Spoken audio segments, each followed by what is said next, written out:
사무엘하 6장 12절로 23절까지의 말씀을 한 절씩 교독합니다.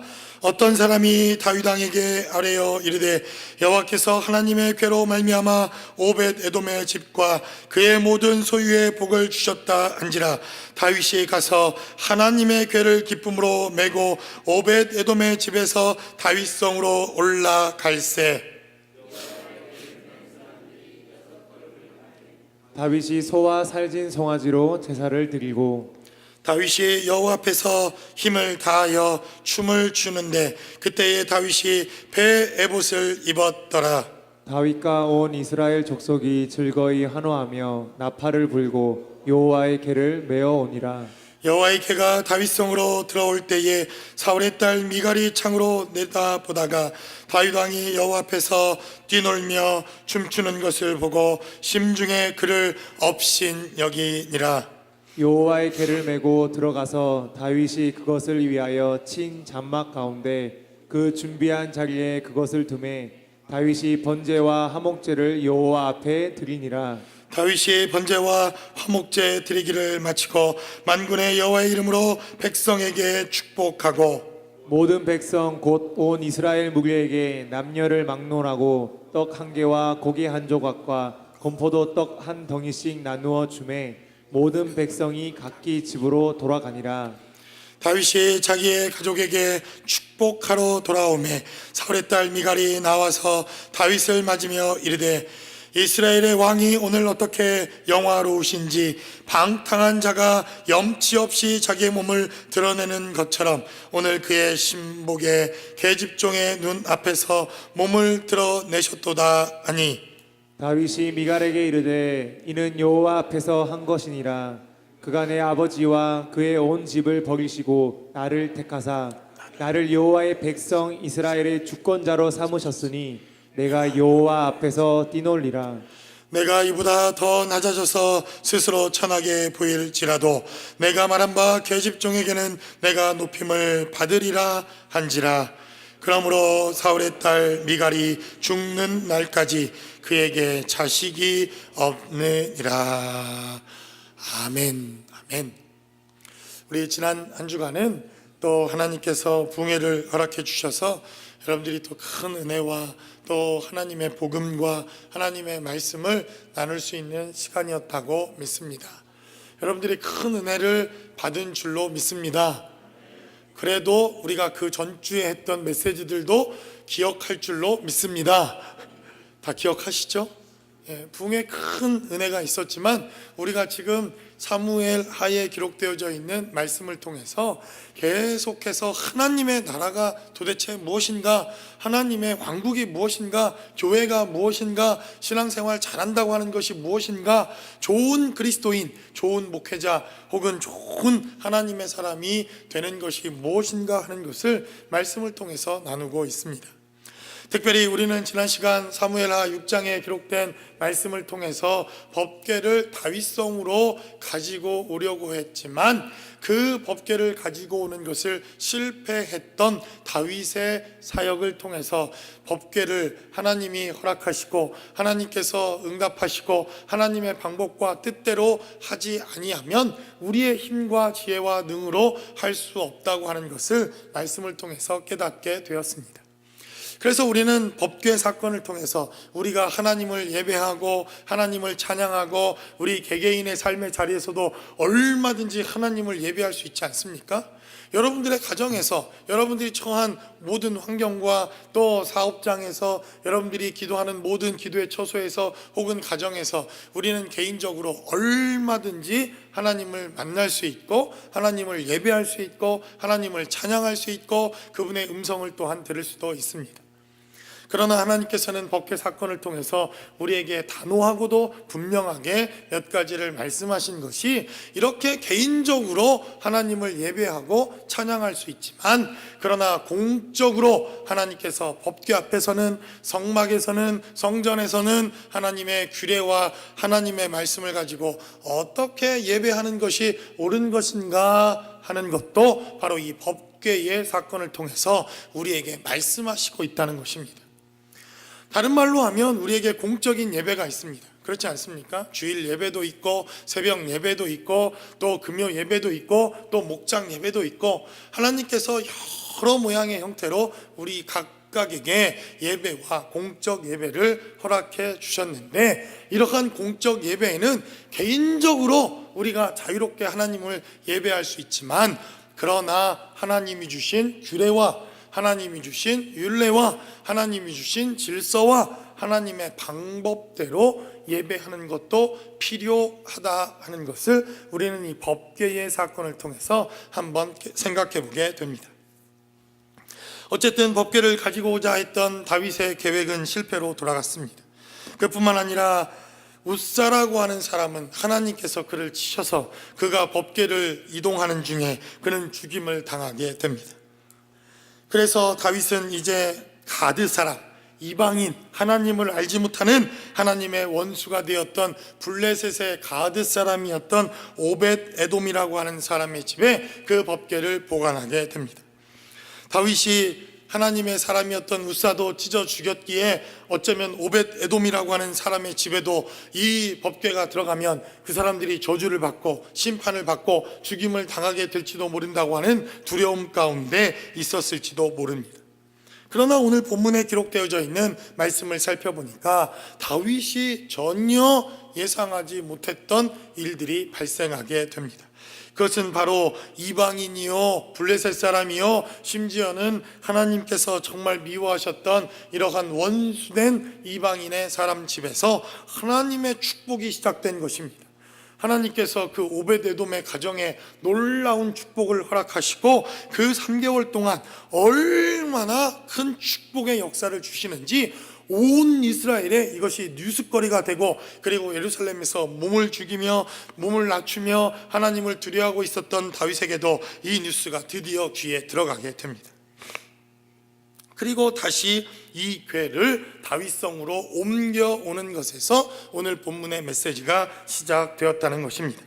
다윗은 첫 번째 법궤를 옮기는 것에 실패했지만, 그러나 이 두 번째 법궤를 옮기는 사건을 통해서 하나님이 주시는 특별한 은혜와 그리고 하나님의 사람 그리고 하나님의 교회, 하나님의 은혜와 축복이 바로 다윗과 그의 삶의 자리에 함께하는 이러한 축복의 역사가 시작되더라라고 본문은 우리에게 말씀합니다.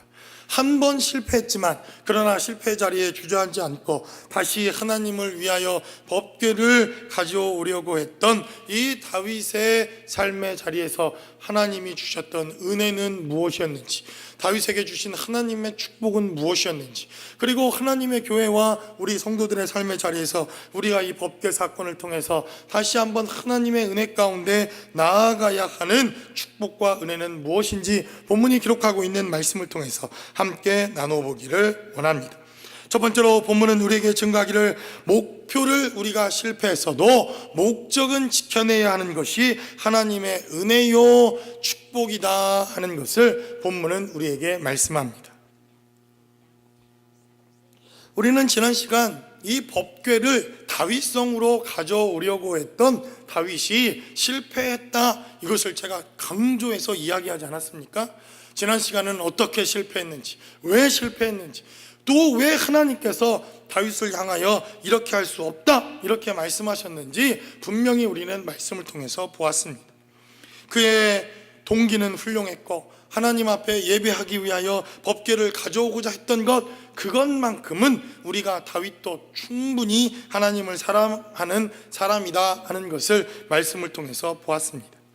그러나 아무리 목표가 훌륭하고 그리고 그것을 좋은 동기로, 선한 동기로 가져오려고 해도 하나님의 일에는 하나님의 법칙과 하나님의 뜻과 하나님의 계획과 하나님의 방법대로 하는 것이 필요하다 하는 것을 하나님께서 법궤 사건을 통해서 보여주셨습니다.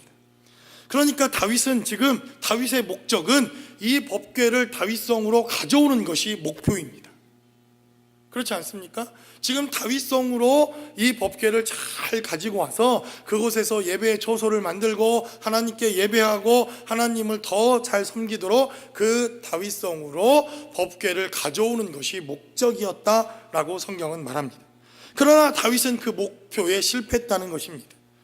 그런데 다윗이 이 목표를 설정한 이유, 그러니까 법궤를 다윗성으로 가져오려고 했던 목적이 무엇인가 하는 것을 우리는 기억해야 한다는 것입니다.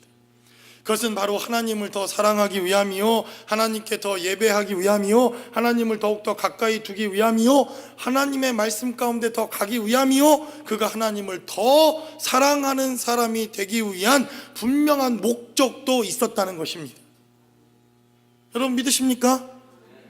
그래서 우리는 목표는 실패할 수 있지만, 그러나 하나님께 우리가 목표했던 것을, 그 목표한 목적은 잃어버리지 않는 것이 은혜요 축복이다 하는 것을 우리는 기억해야 한다는 것입니다. 이제 2018년도도 이제 다 저물어 가고 한 달 남짓 남았습니다. 아마 여러분들이 2018년도를 시작하면서 이런 몇 가지 목표가 있지 않았겠습니까? 뭐 다이어트, 손 들으라고 하지는 않겠습니다. 실패했을 게 거의 뭐 99%니까 우리도 분명히 어떠한 목표와 어떤 삶을 좀 살아보겠다고 하는 결단과 결심들을 해왔습니다. 그러나 대부분 그런 목표들이 사실 좀 실패할 때가 많지 않습니까? 그런 목표를 잘 세워서 그 목표에 도달하고 그 목표대로 우리가 살아갈 수 있다고 한다면 얼마나 큰 축복이겠습니까? 저도 2018년도를 돌아보면서 교회가 조금 부흥했으면 좋겠다, 저도 말씀도 많이 보고 기도도 더 많이 하고 더 신령하고 더 정말 실력 있는 그런 목사가 돼야 되겠다, 이런 목표들을 막 정해놓았지만 지금 돌이켜보면 게으르기도 하고 또 부족하기도 하고 또 여러 가지 환경 때문에 그 목표에 도달하지 못하는 그러한 여러 가지 일들이 있는 것을 보게 됩니다.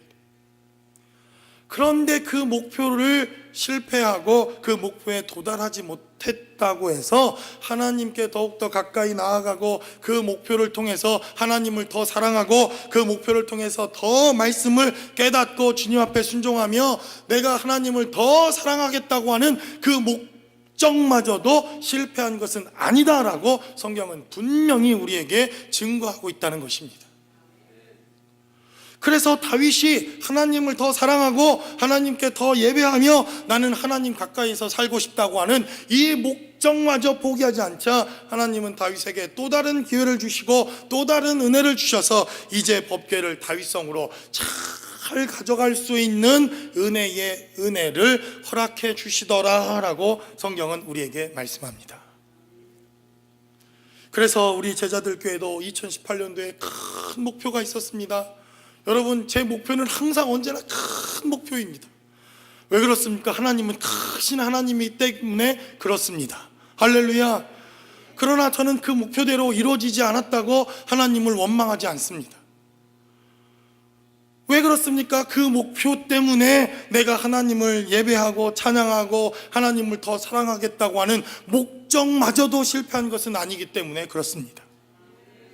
그래서 우리가 하나님 앞에 목표는 실패했을지 모르지만 그 목표를 설정한 이유는 보다 더 하나님께 기도하기 위함이요, 하나님께 더 은혜를 구하기 위함이요, 하나님 앞에 더 가까이 나아가기 위함이요, 우리가 보다 더 하나님 앞에 순종하는 사람이 되기 위함이었기 때문에 우리는 그 목표치에 도달하지 못해도 여전히 주님을 찬양하고 여전히 하나님을 신뢰하며 여전히 그분이 옳다 인정하는 삶의 자리까지 나와 예배할 수 있다라고 본문은 우리에게 증거합니다. 그러므로 여러분, 다이어트에 실패했어도 주님을 영원히 찬양하기를 바랍니다. 할렐루야. 아멘이요. 할렐루야. 목표는 우리가 좀 실수할 수 있어도, 우리가 그 목표까지 지금 도달하지 못했다 할지라도 여전히 우리가 하나님을 찬양할 수 있고 여전히 하나님의 예배와 하나님 앞에 우리의 삶을 드릴 수 있는 것은 그 목표를 통해서 우리는 하나님께 더 가까이 나아가기 위한, 하나님을 더 사랑하기 위한, 하나님의 음성에 더 순종하기 위한 우리의 목적은 여전히 유효하기 때문에 그렇다는 것입니다. 그러므로 우리는 2019년도에도 큰 목표를 세울 겁니다. 할렐루야. 그러나 그 목표에 도달하지 못할 수도 있습니다. 그래도 여전히 우리는 하나님을 찬양할 것입니다. 그것이 바로 우리의 목적이요, 우리가 이 자리에서 예배하는 목적이요, 이 제자들 교회가 세워진 이유요, 하나님께서 공동체를 통해서 함께 여러분들과 주님의 은혜와 생명을 찬양하도록 부르신 목적이기 때문에 그렇다는 것입니다. 그러므로 저와 여러분들이 오늘도 그 크신 주님을 예배하며 찬양하며, 그리고 이 법궤를 메고 하나님의 성 다윗 도성에 들어갈 수 있는, 그리고 그 목적을 따라 하나님 앞에 예배할 수 있는 저와 여러분들의 삶의 자리가 되시기를 주님의 이름으로 간절히 축원합니다. 그러자 이 다윗과 사람들이 어떤 일들이 발생합니까? 12절로부터 성경은 우리에게 말씀하고 있는 것을 봅니다. 우리 12절에 기록되어 있는 말씀을 살펴보도록 하겠습니다. 어떤 사람이 다윗 왕에게 아뢰어 이르되, 여호와께서 하나님의 궤로 말미암아 오벳에돔의 집과 그의 모든 소유에 복을 주셨다 한지라. 다윗이 가서 하나님의 궤를 기쁨으로 메고 왔다라고 성경은 말합니다. 다윗이 1차 목표였던 이 법궤를 다윗성으로 가져가겠다고 하는 것에 실패했지만, 다시 이 법궤를 다윗성으로 가져올 수 있도록 하나님께서 은혜를 베풀자 그는 여전히 하나님을 기뻐합니다.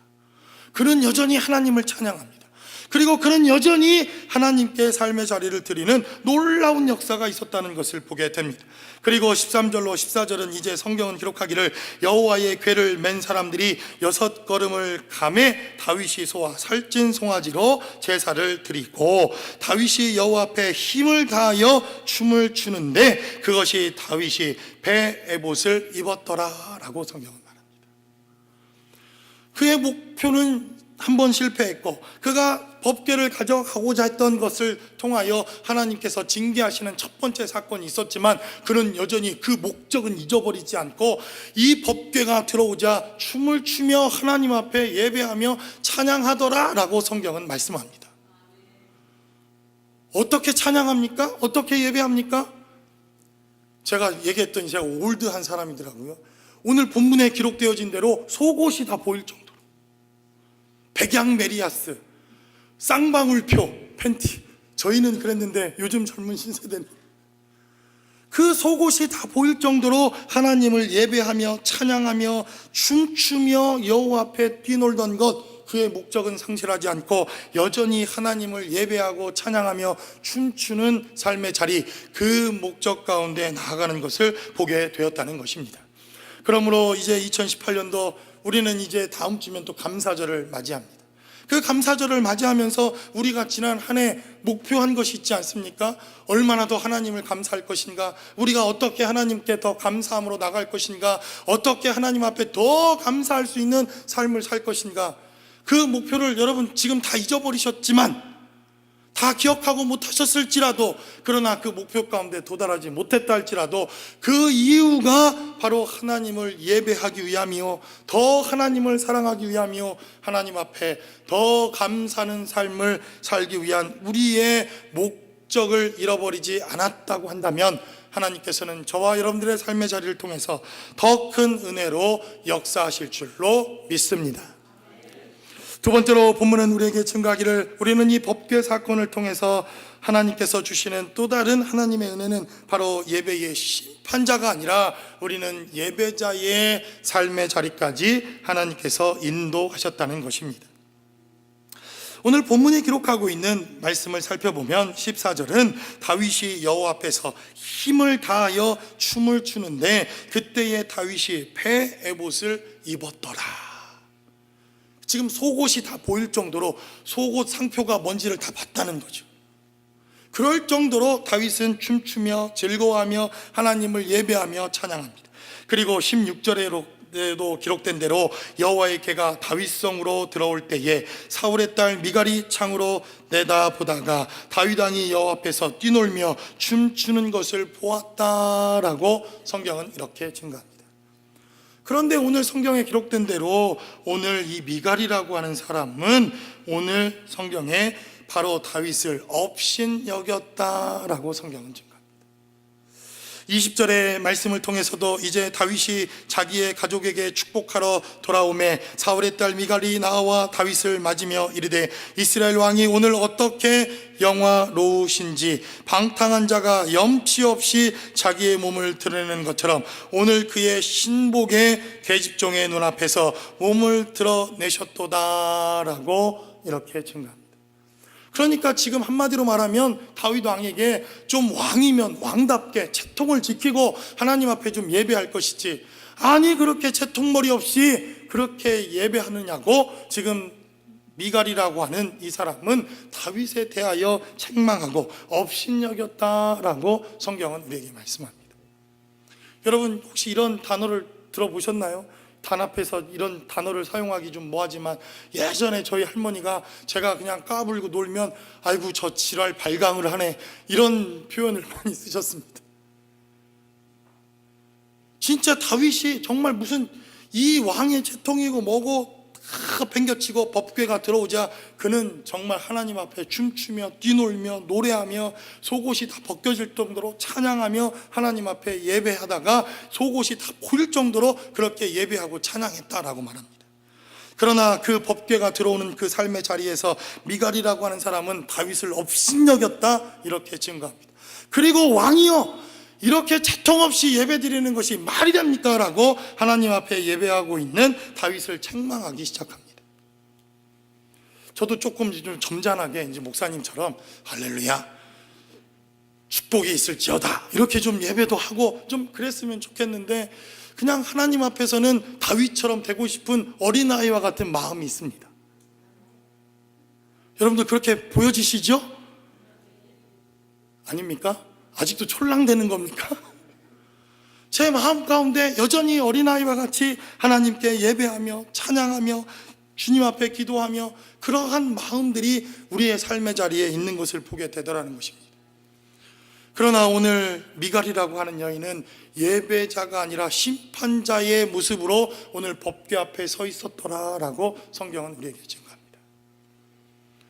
그래서 오늘 본문에 기록되어져 있는 메시지는 분명하게 우리에게 증거합니다. 하나님께서 우리를 심판자로, 예배의 심판자로, 하나님 앞에 드려지는 이 축제의 자리에 심판자로 우리를 부르신 것이 아니라 다윗처럼 하나님께서 저와 여러분들을 예배자로 부르셨다는 것입니다. 그러므로 우리가 이 자리에 있는 것은 저 십자가, 이 삶의 자리에서는 법궤다 이렇게 얘기했지만 저 십자가 앞에서는 딱 두 부류의 사람만 있는 것입니다.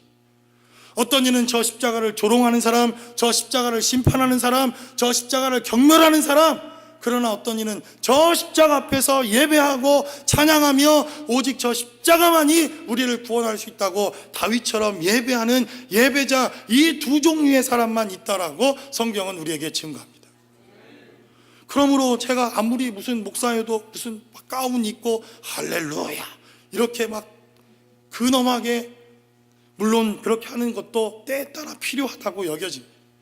그러나 저는 저 십자가를 통해서 우리가 드려지는 이 예배는 춤추며 뛰놀며 예배하며 마음껏 주님 앞에 소리 지르며 기도하며 마음껏 주님을 예배하고 찬양할 수 있는 예배자들의 예배의 장소가 되실 수 있기를 주님의 이름으로 간절히 축원합니다. 여러분, 예배자의 심판 자리에 앉았다고 하는 것이 무엇입니까? 아니 목사님 우리 고막 안 터졌어요. 좀 그렇게 소리 안 질러도 우리 다 알아듣습니다. 아, 우리 목사님 또 열받으셨나 봐 어디. 아니 찬양팀은 왜 저래? 좀 내가 아는 찬양 좀 하지. 아니 왜 맨날 우리 예배는 일어나라 서라 앉아라 일어나라. 머리 다리도 아프고. 여러분 다리 아프시면 앉아서 예배하셔도 됩니다. 꼭 다 일어나서 안 해도 됩니다.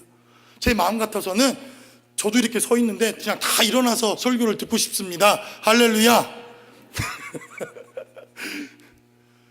뭐 여러 가지 여러분들이 지금까지 드려왔던 예배와 이 교회는 왜 다르네, 뭐가 어쩌네, 이러네, 이럴 수 저는 분명히 있다고 여겨집니다. 그래도 예배가 시작되거들랑 그래도 하나님 앞에 예배가 시작되거들라. 그래도 누군가 나와 하나님께 이제 예배를 드린다고 시작되어지면 여러분들 앞에 심판자의 눈으로 또 여러분들의 눈에 거슬리는 여러 가지 모습들이 보여진다 하더라도 여러분들은 다윗과 같이 춤추며 노래하며 예배하며 하나님 앞에 나오는 예배자의 삶을 사시기를 주님의 이름으로 간절히 축원합니다. 그래서 저는 제자들 교회가 좋습니다. 우리는 막 마음껏 손들고 찬양하고 막 하나님께 이렇게 예배해도 뭐라고 하는 사람 없으니까 얼마나 좋습니까? 그렇지 않습니까? 뭐 속옷이 좀 보이면 어떻겠습니까? 아유, 우리 목사님 또 은혜 받았나 보다 이러면 되는 거지. 아니, 좀 채통 좀 있게 설교도 좀 하고 조금 좀 이렇게 목사답게 설교 좀 하지. 왜 저러시나? 뭐 이런 마음과 근심의 염려가 있는 분이 딱 보니까 한 분 계시네요. 그럼에도 불구하고 우리는 춤추며 뛰놀며 하나님 앞에 우리의 삶을 드리며 저 십자가 앞에서는 오직 주님만이 옳다고 하는 것을 집중해서 찬양하는 것, 이것이 바로 우리의 예배요 본질이요 우리 공동체가 하나님 앞에 나아가는 삶의 모습이다라고 믿습니다.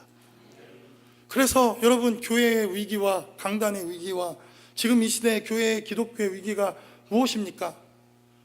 오직 십자가 바라보고 오직 하나님 바라보고 오직 주님만이 영광 받으시는 예배, 그 무엇으로도 예배를 방해받지 않고 오직 한 분 하나님만을 바라보며 예배하겠다고 우리가 모였음에도 불구하고, 아니 찬양팀이 오늘은 왜 저래?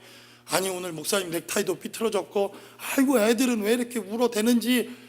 아니 여러분들, 옆 사람이 핸드폰 보는 것 때문에 박수치며 찬양하는 것 때문에 저 예배가 흐트러지고 하나님 앞에 예배 드리는 것이 어렵습니까?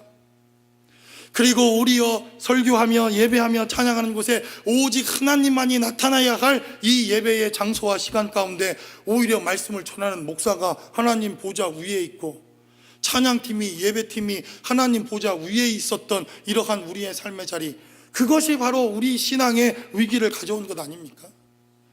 그래서 저는 이 제자들께서 드려지는 이 예배는 오직 저 십자가 하나님의 은혜만이 예배되어지고 바라볼 수 있는 예배가 되시기를 주님의 이름으로 간절히 축원합니다. 그래서 여러분들이 예배에 방해받지 않기로 작정하고 오시기 바랍니다. 그래서 예배가 시작되거든 오직 주님 바라보고, 오직 예배가 시작되거든 오직 하나님 바라보며, 그 예배가 시작되거든 오직 주님께로만 우리의 마음과 생각을 집중해서 하나님께 예배할 수 있다고 한다면, 우리는 이 법궤를 통해서 그리고 저 십자가를 통해서 우리가 드려지는 이 예배를 통해서 하나님이 주시는 두 번째 기회, 이 다윗성으로 법궤를 가져갈 수 있는 또 하나님의 축복과 은혜가 우리의 삶의 자리에 늘 함께할 수 있을 것이라고 믿습니다. 그러므로 저와 여러분들이 드려지는 이 삶의 예배의 자리에서 우리가 심판자의 자리에 앉아 예배를 심판할 것이 아니라 다윗처럼 춤추며 예배하며 찬양하며 기쁨으로 노래하며 수금과 비파를 모두 동원해서 하나님을 찬양하는 예배자의 삶을 사실 수 있기를 주님의 이름으로 간절히 축원합니다. 마지막으로 본문은 우리에게 증거하기를, 이제 이 법궤 사건을 통해서 하나님은 사울의 길을 벗어나 하나님의 길을 선택하라라고 하나님께서 우리를 인도하시며 부르시고 있다는 것입니다. 오늘 본문에 기록되어져 있는 메시지를 살펴보니까 16절에 여호와의 개가 다윗성으로 들어올 때에 사울의 딸 미갈이라고 성경은 이렇게 증가합니다. 16절에 기록된 말씀을 통해서 미갈을 소개하는데 그는 사울의 딸이었다라고 이렇게 소개하고 있더라는 것입니다. 그리고 20절에 기록된 말씀을 살펴보니까 20절에도 다윗이 자기의 가족에게 축복하러 돌아오매 사울의 딸 미갈이 나와서라고 성경은 증거합니다. 또 23절에도 기록된 대로 그러므로 사울의 딸 미갈이 죽는 날까지라고 성경은 기록합니다. 여러분, 이 미갈이라고 하는 사람 사울의 딸이 맞습니다. 주민등록증 까봐 그러면 사울의 딸 이렇게 딱 나와 있습니다. 뭐 육체적으로는, 그리고 그가 태생적으로는 사울의 딸이 맞습니다. 그러나 우리는 이 본문의 메시지를 잘 살펴보면 그는 분명히 육신적으로 육체적으로 사울의 딸이 분명하지만 영적으로는 그는 다른 이름으로 소개될 수도 있었다는 것입니다. 어떻게 해요? 다윗의 아내로, 이스라엘의 어머니로, 하나님의 축복을 받은 여인으로. 그러나 성경은 우리에게 이 미갈이라고 하는 사람을 성경은 소개하기를 그는 사울의 딸이다 라고 소개하는 것으로 그의 삶을 정의를 내렸다라고 성경은 우리에게 증거합니다. 아니 어쩌면 성경의 기자가 아니라 하나님께서 미갈이라고 하는 사람을 정의하면서 당신은 사울의 딸이요 라고 하나님께서 그를 정의하셨다는 것입니다. 저는 이것이 오늘 법궤 사건을 통해서, 아니 저 십자가 사건을 통해서 하나님께서 우리에게 말씀하시는 중요한 말씀이라고 믿습니다. 제가 여러분들에게 말씀드렸듯이 저 십자가 사건을 통해서는 딱 두 부류의 사람만 있습니다. 하나님의 자녀이든지 아니면 죄인이든지, 하나님의 은혜가 필요한 죄인이든지 아니면 여전히 죄인이지만 저 십자가 은혜 때문에 하나님의 용서를 받은 하나님의 자녀이든지. 그래서 오늘 이 법궤 앞에서는 하나님께서 말씀하십니다. 너는 아직도 사울의 딸이다 라고 말합니다. 하나님의 심판이 있었고 하나님께 돌이킬 수도 있었지만 하나님의 저주가 있었고 그 저주 아래 심판 가운데 갈 수밖에 없었던 그 사울의 길을 여전히 행하고 있다라고 미갈을 향하여 이렇게 증거하고 있다라는 것입니다. 오늘 성경은 그래서 우리에게 말합니다. 바로 법궤 앞에서 미갈이 함께 춤추며 다윗과 함께 노래하며 다윗과 함께 하나님을 예배하며 찬양하며 법궤가 들어오는 그 자리에서 먼저 탬버린이라도 들고 나가 춤추며 하나님 앞에 노래하며 하나님을 맞이하고 그 법궤가 들어오는 그 하나님을 노래하고 찬양할 수 있었다고 한다면, 이 미갈이라고 하는 여자가 하나님 보시기에 너는 이제 다윗의 아내다, 너는 이스라엘의 어머니다, 너는 영적인 어머니다, 너는 이스라엘 만국의 어머니가 될지라 라고 하나님께서 그의 삶의 자리를 바꾸실 수는 없었을까? 그것이 바로 이 법궤 사건을 통해서 하나님께서 우리에게 주시는 대단히 중요한 메시지더라라고 성경은 우리에게 말씀합니다. 그래서 오늘 20절에 기록된 말씀을 살펴보면 정말 가슴을 치며 마음 아픈 메시지가 기록되어져 있습니다. 다윗이 자기의 가족에게 축복하러 돌아오매라고 성경은 말씀합니다. 다윗이 19절에 기록된 말씀을 살펴보면 6장 19절에는 이제 이스라엘 백성들에게 법궤가 들어오자 포도를 주고 또 포도주를 나눠주고 고기를 나눠주고 또 떡덩이를 나눠주고 이스라엘의 축제가 시작됩니다. 그러니 얼마나 사람들이 축복과 은혜를 통해서 이 법궤를 통해서 이스라엘 백성들이 하나님을 예배하고 찬양하는 축복을 받게 되었습니까? 그리고 이제 이스라엘 백성들이 축복과 은혜와 하나님을 예배하는 놀라운 축복의 시간이 되어지는 것을 보고 이제 다윗이 내 가정을 축복해야 되겠다, 내 가족들을 축복해야 되겠다, 내 이웃을 축복해야 되겠다, 이러한 마음을 가지고 20절에 자기의 가족에게 축복하러 돌아왔다라고 성경은 이렇게 증가합니다. 바로 그 축복의 현장, 축복을 하기 위한 현장, 축복의 마음을 가지고 온 현장, 축복의 메시지를 가지고 온 그 현장에서 여전히 사울의 딸 미갈의 길로 행하는 미갈의 행동과 삶의 모습이 있었다는 것입니다. 그래서 여러분들은 저 십자가를 통해서 지금 무엇을 바라보고 계십니까? 저 십자가, 우리는 오직 저 십자가 하나 바라보는 우리의 삶의 모습 아닙니까? 그래서 저 십자가를 통해서는 우리는 여전히 사울의 딸 미갈인 신분, 여전히 죄인이요, 여전히 부족한 자들이요, 여전히 죽어 마땅한 자들이지만, 그러나 저 십자가, 여기서 성경에 기록되어져 있는 이 법궤 때문에 우리는 하나님의 사람으로 바뀐 자들이요, 하나님을 예배하는 자들이요, 하나님께 축복받는 자요, 하나님께 받은 축복을 전할 수 있는 자로 변화되어졌다라고 성경은 우리에게 말씀합니다. 그러므로 저와 여러분들이 이러한 축복이 넘치는 삶의 자리가 되시기를 주님의 이름으로 간절히 축원합니다. 그런데 오늘 미갈은 축복을 하러 돌아온 그 삶의 자리에서 다윗을 업신여깁니다. 왕이시여, 왕이라고 한다면 어떻게 그렇게 속옷이 다 보일 정도로 그렇게 한 꼴로 그렇게 하나님을 아무리 예배한다고 해도 그럴 수가 있습니까? 이렇게 비난하는 그에 대하여 다윗은 21절에 기록하기를 다윗이 미갈에게 이르되 이는 여호와 앞에서 한 것이니라 라고 성경은 우리에게 증거합니다. 하나님 앞에 예배했다는 것입니다. 오직 하나님 한 분 바라보며 예배했다는 것입니다. 오직 그분 한 분 바라보며 하나님께 예배하는 삶을 살았다라고 성경은 우리에게 증거합니다. 그러므로 여러분, 이 제자들 교회는 오직 그 한 분 주님만이 영광 받으시는 교회가 되시기를 주님의 이름으로 간절히 축원합니다. 오직 하나님 한 분만을 예배하며 찬양할 수 있는 우리의 예배의 시간이 되시기를 주님의 이름으로 간절히 축원합니다. 그래서 여러분들이 저를 위해서도 기도하셔야 합니다. 저도 얼마나 하나님 앞에 무릎 꿇고 기도하는지 모릅니다.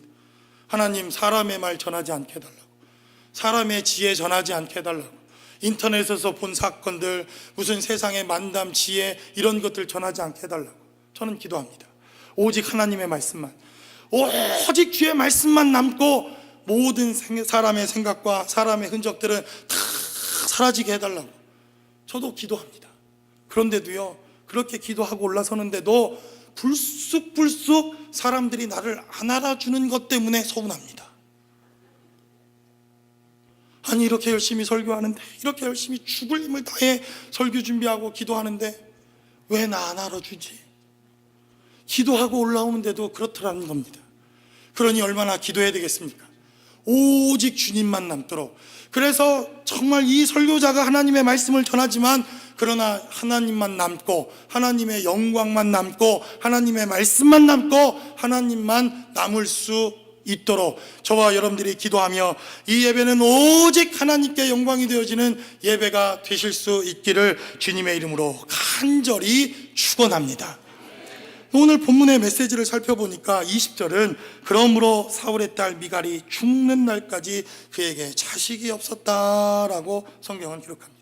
전통적인 교회의 해석 방법은 하나님이 사울의 딸 미갈을 치셔서 그가 이 태를 하나님이 막으셨다, 이것이 전통적인 교회의 해석입니다. 저는 그것이 잘못됐다고 생각하진 않습니다. 생사화복을 주관하시는 분이 하나님이시요 인간의 모든 것들을 주관하시는 분이 하나님이시기 때문에 그렇습니다.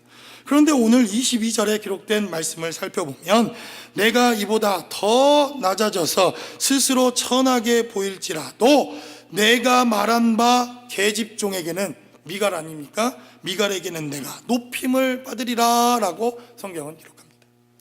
혹시 하나님께서 미갈이 이 다윗을 저주하고 비방하는 것을 보기 좋게 여기지 아니하셔서 하나님께서 미갈에게 그러한 저주와 또 이렇게 죽는 날까지 자식이 없는 삶을 살게 하셨겠지만, 그러나 오늘 본문에 기록된 대로 이 다윗이 마음이 상해서 내가 가족을 축복하러 들어왔는데, 내 가정을 축복하기 위해서 왔는데 지금까지 마음 아프고 고생하며 또 여러 가지 인생의 질고를 겪었을 그 미갈을 축복하러 왔는데 그 저주 때문에 미갈을 축복하지 못하고 미갈을 저주하며 이제 쳐다도 보지도 않고 미갈과의 모든 관계를 끊어서 혹시 미갈이 하나님의 이러한 축복과 은혜를 받지 못하는 이러한 삶이 되지는 않았는가라고 하는 것을 생각해 보게 된다는 것입니다.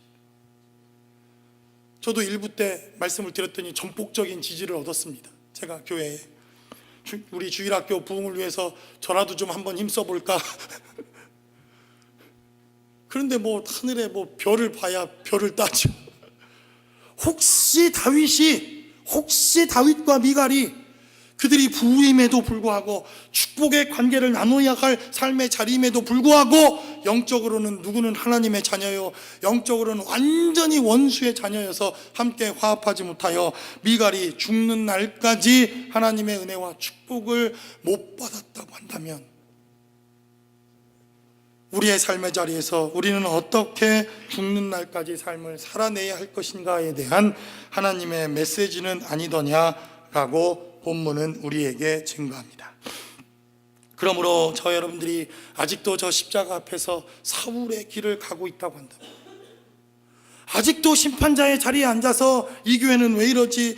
또 목회자는 왜 이러지? 장로님들은 왜 이러지? 임직자들은 왜 이러지? 왜 찬양팀은 이렇지? 라고 심판자의 자리에 여전히 앉아서 우리가 사울의 길을 혹시 가고 있는 삶의 자리와 여정이 있다면, 여러분 오늘 이 예배를 통해서 이제 다윗의 길로 돌아오시길 바랍니다. 예배자가 되시길 바랍니다. 오직 한 분 하나님만을 예배하며 찬양하는 우리 공동체가 되시기를 바랍니다. 그리고 여러분 기도하십시오. 우리 가정으로 돌아가서 혹시 우리 가정 가운데 이 미갈의 길, 사울의 길을 가고 있는 우리 공동체의 사람들은 없는지, 우리 이웃은 없는지, 우리 주변의 사람들은 없는지, 우리 자녀들은 하나님의 백성이요 다윗의 자녀라고 하나님께서 인정하는 삶을 살아내고 있는지. 그래서 성경은 우리에게 바로 이 법궤를 통하여 어떻게 우리가 하나님 앞에 설 것인가를 묻고 계십니다. 다음 주일은 또 이제 해년마다 돌아오는 감사 주일입니다. 이번 한 주간 여러분들이 어떻게 하나님 앞에 감사하는 삶을 살다가 다시 오는 그 예배의 자리에서 어떻게 감사함으로 하나님 앞에 예배할 것인지 고민하고 오시는 한 주간이 되시기를 바랍니다.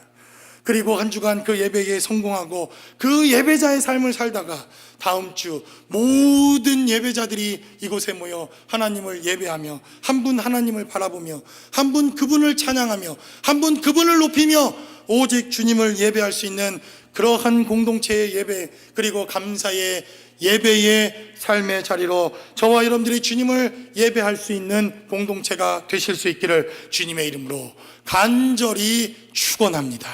기도하겠습니다. 우리 이 시간 함께 기도할 때 우리 마음 가운데 하나님의 은혜를 받지 아니하면, 하나님의 은혜를 잃어버리면 우리는 예배자가 아니라 얼마든지 예배의 심판자가 될 수 있다고 하는 것을 성경은 우리에게 증거합니다. 하나님, 내 마음 가운데 아직도 이러한 죄악이 있고 여전히 내 마음 가운데 심판자가 되고자 하는 이러한 마음이 있거들랑 주님, 예배자로 마음을 낮춰달라고, 하나님을 예배할 수 있게 해달라고, 오직 이 예배 시간 오직 주님만을 바라보는 우리의 예배의 삶이 될 수 있게 해달라고 우리 시간 다 함께 한 목소리로 기도하겠습니다.